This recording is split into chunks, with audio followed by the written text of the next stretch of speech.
Assalamualaikum warahmatullahi wabarakatuh. Kita bersiaran malam ini. Salam satu Malaysia, salam Ramadan kelima. Saudara, hari ini kita dikejutkan apabila ada kabar angin. Kita cakap kabar angin lah, yang mengatakan bahawa Perikatan Nasional memberikan kata dua kepada Yang Amat Berhormat Perdana Menteri. Betul tak betul? Belakang cerita. Tetapi susulan daripada kata dua tersebut, di mana Perikatan Nasional dikatakan tidak bersetuju dengan pelaksanaan apa yang dipanggil sebagai rang undang-undang Akta Anti Lompat Parti, dan seperti mana yang kita sedia maklum, di pihak Pakatan Harapan pula, mereka meletakkan syarat sekiranya Perdana Menteri tidak meluluskan rang undang-undang anti lompat parti, maka mereka juga akan membatalkan CSA. Walaupun kita pun tahu CSA ni not legally binding dan sudah pun terbatal bila mereka melakukan tentangan terhadap undang-undang berkaitan dengan SOSMA. Sebenarnya pada hakikat dan realitinya, tuan-tuan, ianya sudah pun terbatal. Jadi hari ini, saudara, kita difahamkan Yang Berhormat Menteri Datuk Wan Junaidi, Menteri Undang-Undang, telah pun memanggil pihak pembangkang untuk diperjelaskan kenapa pada 11 hari bulan April ini rang undang-undang Akta Anti Lompat Parti tidak dapat dibentangkan. Inilah apa yang berlaku, tuan-tuan. Saudara, bacaan saya mudah saja. Kita tahu bahawa perkara ni ada beberapa benda yang kita boleh tangkap daripada insiden bantahan terhadap pelaksanaan rang undang-undang anti lompat parti. Bila rang undang-undang ini dibantah, maknanya pihak yang membantah ini ada hasrat untuk menarik ahli parlimen kita, khususnya ahli parlimen Barisan Nasional yang mempunyai potensi untuk menang dalam pilihan raya yang akan datang, untuk menyeberang menyertai Perikatan Nasional atau menyertai Parti Bersatu. Ini satu perkara yang kita boleh faham dengan begitu mudah. Keduanya, tuan-tuan, apabila belum pilihan raya pun mereka sudah pun plan nak tarik orang kita. Maknanya dalam pilihan raya umum yang akan datang, dalam pilihan raya umum yang ke-15, akan ada orang mereka yang tahu bahawa mereka perlu bertanding atas tiket Barisan Nasional untuk menang, dan kemudian selepas menang baru kembali bersama dengan mereka ataupun baru menyertai mereka. Ini akan berlaku, tuan-tuan. Maknanya mereka meletakkan Trojan horses. Mereka pasang orang UMNO akan dipasang bertanding atas tiket Barisan Nasional, tetapi hakikat dan realitinya walak dia, kesetiaan dia ialah kepada Tan Sri Mahyudin Yassin, bukan kepada Presiden UMNO. Inilah apa yang saya boleh simpulkan kenapa mereka tidak mahu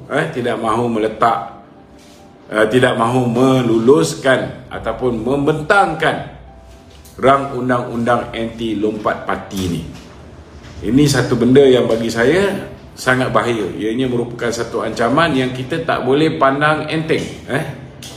Kerana bila ada pihak musuh kita bercadang untuk menarik orang kita sepatutnya hari ini memastikan bahawa mereka yang akan kita senaraikan sebagai calon pilihan raya mestilah orang yang betul-betul kita pasti selepas pilihan raya mereka ini tidak akan menyeberang menyertai Bersatu ataupun menyertai parti-parti lain. Ini penting, tuan-tuan. Dalam arti kata lain, salah satu kriteria yang paling penting dalam menentukan calon pilihan raya yang akan datang, kita kena pastikan jangan sampai orang yang kita tak yakin akan kekal bersama kita selepas pilihan raya diberikan peluang untuk menjadi calon. Kita kena pastikan mereka ni langsung tidak akan menjadi calon pilihan raya kita, tuan-tuan. Itu sebabnya Yang Amat Berhormat Presiden UMNO sendiri pun sudah mengeluarkan kenyataan mengatakan seolah-olah ada gunting dalam limpatan. Betul? Tuan-tuan, Muhyiddin tidak akan melakukan protes ini, tentangan terhadap rang undang-undang Akta Anti Lompat Parti ini, sekiranya dia tidak ada perancangan dan perancangan ini melibatkan kerjasama gunting dalam lipatan yang dimasukkan oleh Presiden UMNO. Maknanya ada orang dalam kita punya parti yang hari ini mungkin sudah buat U-turn, mungkin hari ini sudah nampak seolah-olah nak bersama dengan kita, tetapi sebenarnya ianya hanyalah strategi. Mereka dah berpakat awal-awal dengan Muhyiddin. Lepas saja kita bagi dia jadi calon, dia menang pilihan raya, lepas pilihan raya mereka akan bersama dengan Muhyiddin balik. Ini yang paling menyedihkan saya, tuan-tuan. Kita tahu bahawa Parti Mahathir peringkat awal Bersatu ni Parti Mahathir. Cara dia nak menafikan Anwar sebagai Perdana Menteri, dia hanya memenangi 13 kursi, dia diangkat menjadi Perdana Menteri oleh DAP. Kerana DAP tak akan memberi laluan pada Anwar menjadi Perdana Menteri, kerana Anwar memenangi 49 kursi, DAP ada 42 kursi. Jadi kalau letak Anwar menjadi Perdana Menteri dengan kursi lebih yang ada pada Anwar, sudah pastilah Anwar tidak akan tunduk dengan desakan-desakan DAP. Dan orang yang boleh tunduk dan dengar cakap DAP ni hanyalah orang yang datangnya daripada parti kecil yang hanya memenangi 13 kursi. Itu sebabnya, tuan-tuan, bila Mahathir diberi mandat, dia hanya jaga kepentingan DAP. Dia hanya memenuhi apa yang dipinta oleh DAP. Banyak perkara berkaitan dan kepentingan orang Melayu dan orang Islam banyak terabai, tuan-tuan. Hari ini kita sendiri dah lihat bagaimana daripada jumlah dia 13 kursi akhirnya menjadi 32 kursi dengan mencuri 16 daripada UMNO, kemudian 9 daripada PKR, kemudian ada 4 orang lagi yang lompat daripada DAP dan PKR menjadi ahli ataupun wakil rakyat bebas yang menyokong Muhyiddin Yassin. Mahathir menggunakan teknik yang sama, membeli ahli-ahli parlimen kita. Muhyiddin menggunakan teknik yang sama, dan mereka ni nampaknya, tuan-tuan, tidak ada sebarang rasa nak insaf, tidak ada sebarang rasa nak membetulkan keadaan ni. Kenapa hari ini politik kita ni bergolak sepanjang masa? Salah satu sebabnya, tuan-tuan, bila tidak ada Akta Anti Lompat Parti ni. Kalau ada Akta Anti Lompat Parti, orang yang lompat parti dia tak boleh bawa kerusi. Yang ini yang Muhyiddin tak setuju. Muhyiddin nak kalau boleh dia bersama kawan-kawan yang pro dia ni duduk dalam UMNO, bertanding atas tiket tu. Lepas pilihan raya mereka boleh lompat menyertai Muhyiddin. Itu sebab Muhyiddin tak bersetuju dengan keputusan bahawa seseorang yang melompat parti, dia punya kursi akan hilang secara automatik. Ini yang paling ditakuti oleh Muhyiddin Yassin, tuan-tuan. Itu sebab mereka membantah Akta Anti Lompat Parti dan mengugut Yang Amat Berhormat Perdana Menteri, dan sekiranya Yang Amat Berhormat Perdana Menteri meneruskan hasrat untuk membentangkan rang undang-undang Akta Anti Lompat Parti ini. Jadi saudara, kita harap rakan-rakan UMNO berwaspada dengan gunting dalam lipatan, dengan duri dalam daging ni. Saya yakin tuan-tuan tahu siapa yang saya maksudkan. Kita berhati-hati, kita pastikan dan kita berharap Allah Ta'ala memberikan kekuatan kepada Yang Berhormat Presiden kita supaya beliau dapat membuat keputusan yang berani dengan menggugurkan manusia-manusia yang tidak ada kesetiaan terhadap parti.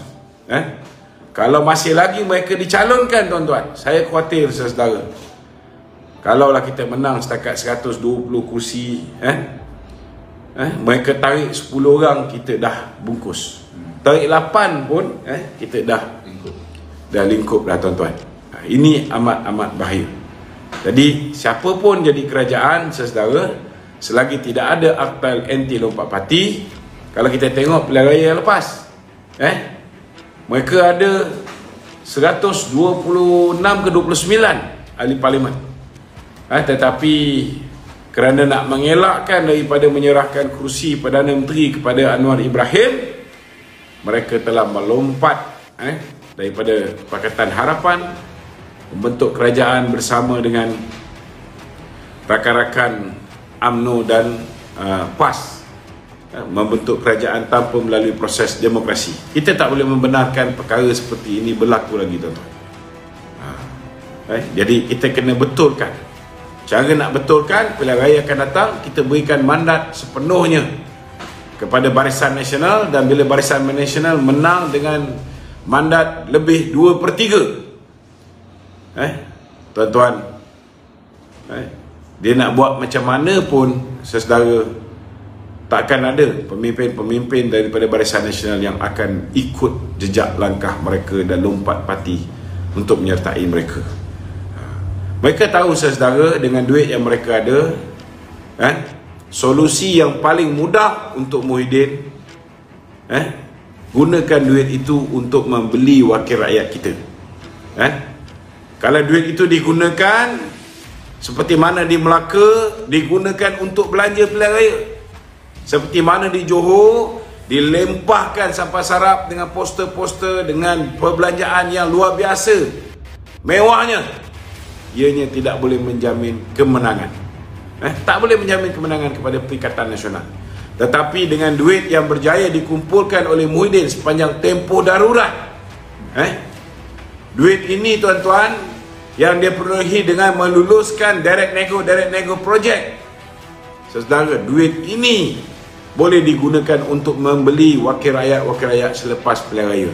Ini sangat bahaya, tuan-tuan, kalau kita biarkan ianya berlaku. Itu sebabnya akta anti lompat parti ini cukup realistik, cukup berkesan, kerana ianya akan membantutkan sebarang usaha orang yang berada di dalam parti kita ini untuk melompat menyertai Muhyiddin selepas pilihan raya. Dan kita harap benda ini tidak berlaku. Kita harap kalau misalnya terpaksa dengan pelaksanaan akta anti lompat parti ini akan menyebabkan Muhyiddin tarik diri daripada sokongan terhadap Datuk Seri Ismail Sabri, biar dia tarik. Maka kita akan berhadapan dengan pilihan raya. Yang penting kita nak supaya akta anti lompat parti ini dapat kita luluskan seberapa segera yang mungkin. Itu penting, tuan-tuan. Okey, itu mukadimah saya pada